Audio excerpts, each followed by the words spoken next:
Olá, meu nome é Caterine Lima, eu sou psicóloga. Primeiro eu gostaria de agradecer muito a Carolina, Giovana, Júlia e Mariana que me fizeram esse convite para poder participar dessa entrevista e desse trabalho da faculdade. Então, eu me formei já há muito tempo atrás pela antiga Universidade Gama Filho, né, que infelizmente não existe mais. E ao longo dessa minha trajetória profissional eu já atuei em muitas áreas. Então já atuei na área clínica, onde atuo também hoje em dia, com consultoria, que também continuo atuando. Trabalhei muitos anos na parte de RH, né, na psicologia organizacional, em empresas de pequeno e empresas de grande porte também, como uma multinacional. Já atuei na área de desastres naturais, então assim, já participei de várias áreas da nossa querida psicologia. Então vamos lá. Eu vou ler aqui as perguntas que eu recebi, né, do roteiro e vou respondendo a cada uma. Por que escolheu trabalhar com a psi organizacional? Foi uma opção? Durante sua graduação, você já demonstrava interesse pela área em particular? Eu corria. Na época nem chamava psicologia organizacional, chamava psicologia industrial. E eu sempre dizia que era a área que eu não queria trabalhar. E aí, em determinado momento, eu comecei, como eu me formei muito nova e tinha cara de muito nova, a clínica passou a não ser uma opção naquele momento. E então eu comecei a dar palestras, fazer trabalhos em escolas. E aí comecei a me interessar um pouco sobre essa área organizacional e comecei a pesquisar o que podia ser feito nisso. Fui fazer um curso dentro de uma empresa que era focada em autossuficiência e ela ministrava cursos na área de RH. Fui fazer, acabei sendo chamada para assumir um contrato temporário lá, já na área de RH. E depois eu participei do processo seletivo e trabalhei lá por aproximadamente 7 anos. Essa era uma empresa multinacional e foi a minha primeira grande experiência na área de recursos humanos. Então, assim, não tinha nenhum interesse, nenhuma intenção, mas depois que isso aconteceu, eu fiquei simplesmente encantada pela área. Outra questão. Poderia nos falar um pouco sobre as características do trabalho de um psicólogo organizacional? Como é o dia na relação com a empresa e os candidatos? Posso. Isso tudo vai depender muito do foco da empresa, né? Se é uma consultoria ou uma, como a gente chamava, né, uma agência de empregos, você vai lidar diariamente com os candidatos. Se não, você pode ter candidatos internos também em processos seletivos internos. Então, tudo isso vai depender do seu cargo dentro da empresa. Você pode ser um psicólogo, mas está em vários níveis dentro da empresa, né? E vai depender do foco da empresa também. Então, as características do trabalho de um psicólogo organizacional vai depender muito do seu cargo e do tipo de empresa que você trabalha. Se a gente pegar uma agência de emprego, uma consultoria, a gente vai atuar muito tentando trazer empresas para dentro da nossa, né, que ofereçam oportunidades de trabalho para que a gente possa oferecer então para os nossos candidatos e aí fazer a venda, né, daqueles perfis para as empresas contratarem os candidatos. A relação com os candidatos é a de que você normalmente entrevista eles ou você faz um banco de dados para poder ter ali uma busca mais apurada e mais facilitada na hora que você tiver essa vaga disponível. Se o seu cliente é um cliente interno, ou seja, você vai trabalhar com as vagas que abrirem dentro da empresa para tentar primeiro realocar os próprios colaboradores dali de dentro. Então, provavelmente deve ter um trabalho de desenvolvimento desse pessoal para que você vá, inclusive, preparando quem está no nível mais baixo para um dia poder galgar essas vagas mais superiores, mais importantes, talvez, digamos assim. Então, muitas vezes você faz esse desenvolvimento através de um mapeamento de competências que você já teria feito, nesse caso, se for essa abordagem do trabalho, para que essas pessoas possam ir se desenvolvendo em alguns setores e que um dia possam assumir esses outros cargos. Qual a principal função que o psicólogo desempenha em uma organização na prática do dia a dia? Vamos lá. O ideal seria que o psicólogo tivesse lá em cima, em reuniões estratégicas, com todo o corpo de diretoria, presidência, até acima do nível gerencial. Por quê? Porque toda a parte humana da empresa é que vai fazer com que aquela empresa tenha mais lucro ou não, com que ela desponte melhor no mercado ou não. Então, as estratégias de psicologia dentro da empresa são fundamentais, né? Se elas não acontecerem, a empresa não vai se desenvolver tanto quanto poderia ou deveria. Muitas vezes no dia a dia, infelizmente, não é isso que acontece. Então, o que a gente vê? A gente vê psicólogo ainda fazendo mural com dia de aniversário dos colaboradores ou organizando festinhas, coisas muito simples dentro do arcabouço de atividades que a gente pode desenvolver dentro de uma empresa. Então, novamente, vai depender de por que aquele psicólogo está trabalhando naquela organização, né? Quais os limites que foram ou que são impostos para ele na rotina do dia a dia, tá? Quais são as principais dificuldades que um psicólogo organizacional hoje encontra na sua atuação? As barreiras. E eu espero sinceramente que essas barreiras não sejam colocadas pelo próprio profissional, né? Que ele não se limite, que ele busque, né? Crescer, se enfronhar, participar mais da parte estratégica, das ideias, missão, visão, valores da empresa, que ele possa realmente permear todas as ações que acontecem ali. Então, mas o psicólogo vai se meter na área financeira? Vai. Como é que aquele gestor da área financeira pode conseguir um desenvolvimento melhor daqueles profissionais que atuam com ele, né? O que é motivacional para um profissional da área financeira não necessariamente é motivacional para um profissional da área de pedagogia dentro de uma empresa. Muitas empresas têm a área pedagógica, né? A universidade e tal. Então, o que motiva? O psicólogo vai descobrir e vai desenvolver projetos com relação a isso, ok? Então, a maior dificuldade que eu vejo hoje em dia é a limitação e a autolimitação. Então, muitas vezes a gente já vê o profissional entrando na empresa com o conceito de esse aqui, essa caixinha aqui, é que é o meu mundinho da psicologia dentro da empresa, né? E a gente pode estar em qualquer área dentro dela. Qual a importância de um psicólogo para uma organização ou instituição? Total, gente. Total. Assim, nós somos extremamente necessários, nós somos extremamente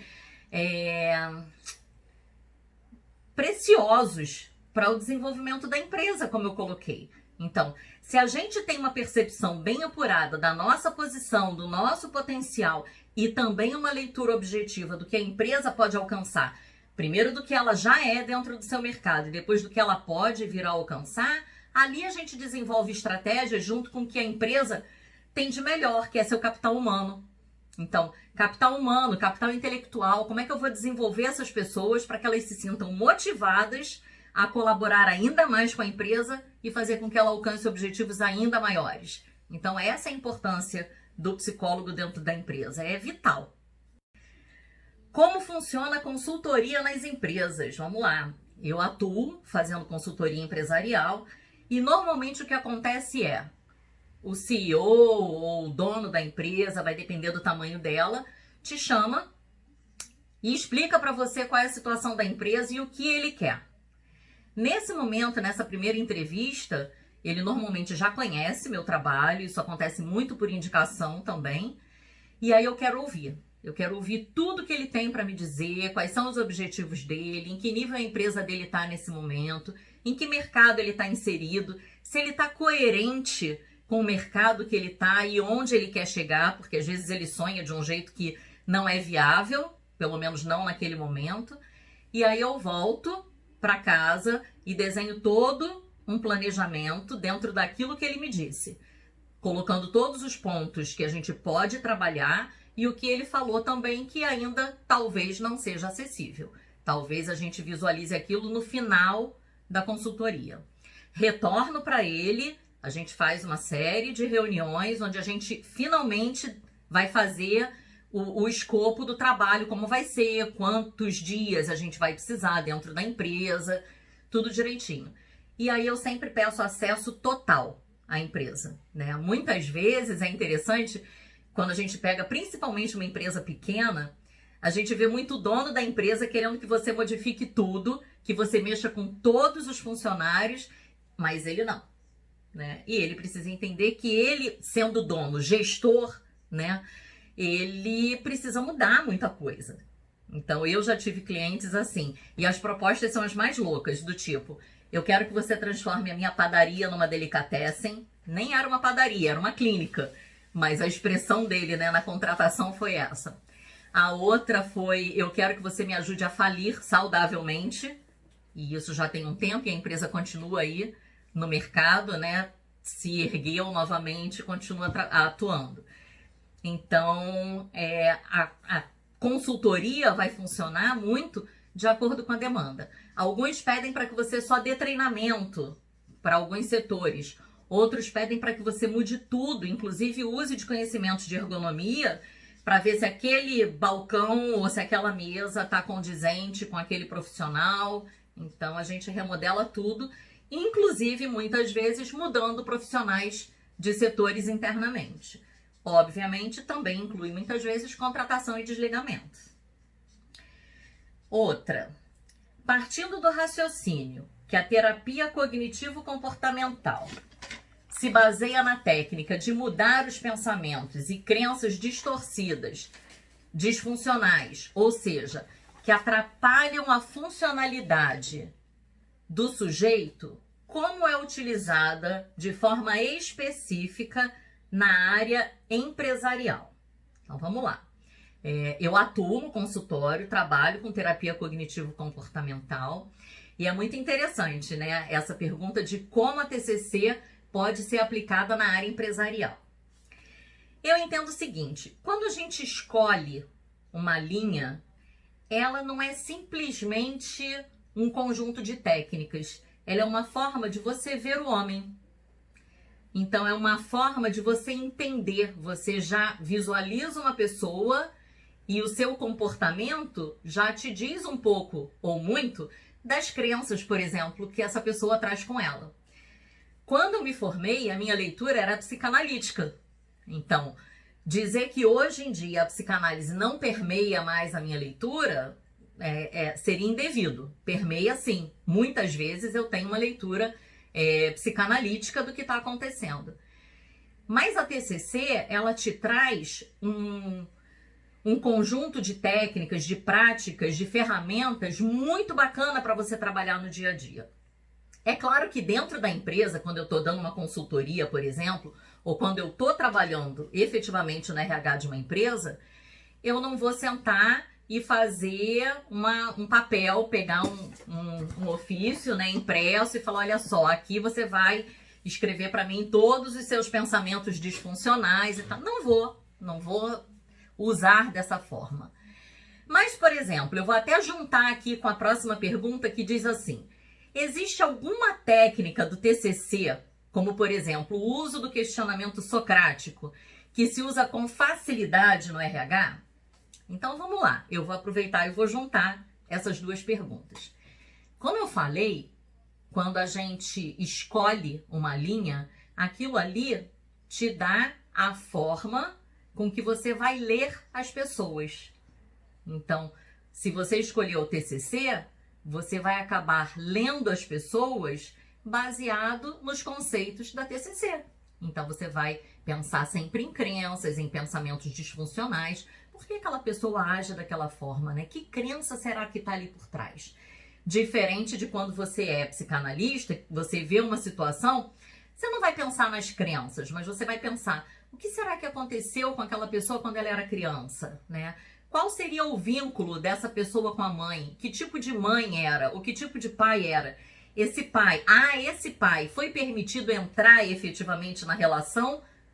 Ou não, né? Então, percebam que são leituras diferentes. E isso a gente faz de forma natural. Não é só quando eu pego meu prontuário dos pacientes ou meu fichário, sento no consultório, que eu me visto de TCC. Não, é para todos os momentos da minha vida. E levando a TCC para dentro de um RH, é possível? Sim, é possível.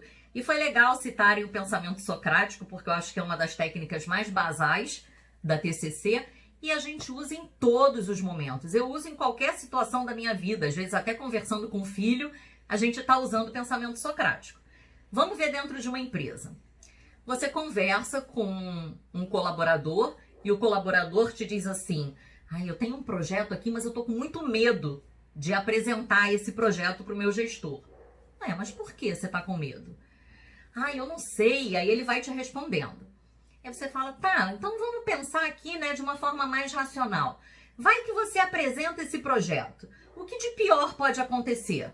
Olha o pensamento socrático já entrando aí. Ele vai falar: eu posso ser mal visto, eu posso vir a ser demitido. E aí olha as crenças, né? De que uma coisa muito ruim pode acontecer. Eu posso vir a ser demitido por apresentar um projeto. Então, será que isso já aconteceu na vida dele? Né? Por que ele se vê dessa forma? Então, tá. E o que de melhor pode acontecer? Ele pode acatar esse meu projeto e tocar. Ok. Mas você me falou que tem medo de ser demitido, inclusive. Já aconteceu alguma situação assim? Você viu aqui na empresa alguém ser demitido porque apresentou um projeto? Não, na verdade não. Mas você já viu pessoas apresentarem projetos? Já.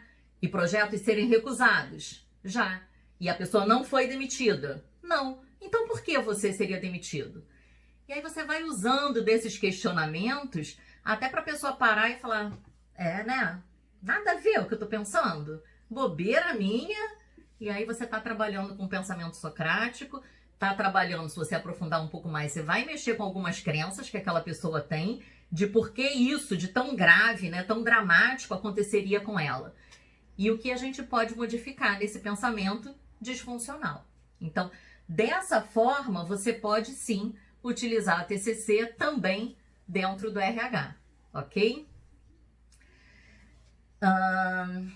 A outra pergunta era: você pode exemplificar para nós, de forma resumida, como aplica essa técnica?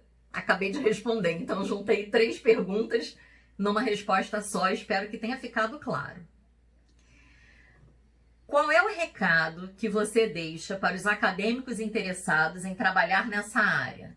Se qualifiquem, mas se qualifiquem todo dia, não parem, porque a gente lida com o ser humano. E o ser humano se desenvolve a cada dia, tem uma potencialidade maravilhosa. Então, não se limitem, não se permitam ser limitados também. Ousem sempre, busquem outras empresas que tenham atuações diferentes da sua, para você saber onde mais você pode chegar. A qualificação vai muito além da nossa profissão. A gente precisa, por exemplo, existem empresas maravilhosas que exigem não só as nossas qualificações técnicas, mas também qualificações com idiomas. Então, aprendam inglês fluentemente, aprendam algum outro idioma, se for possível, né?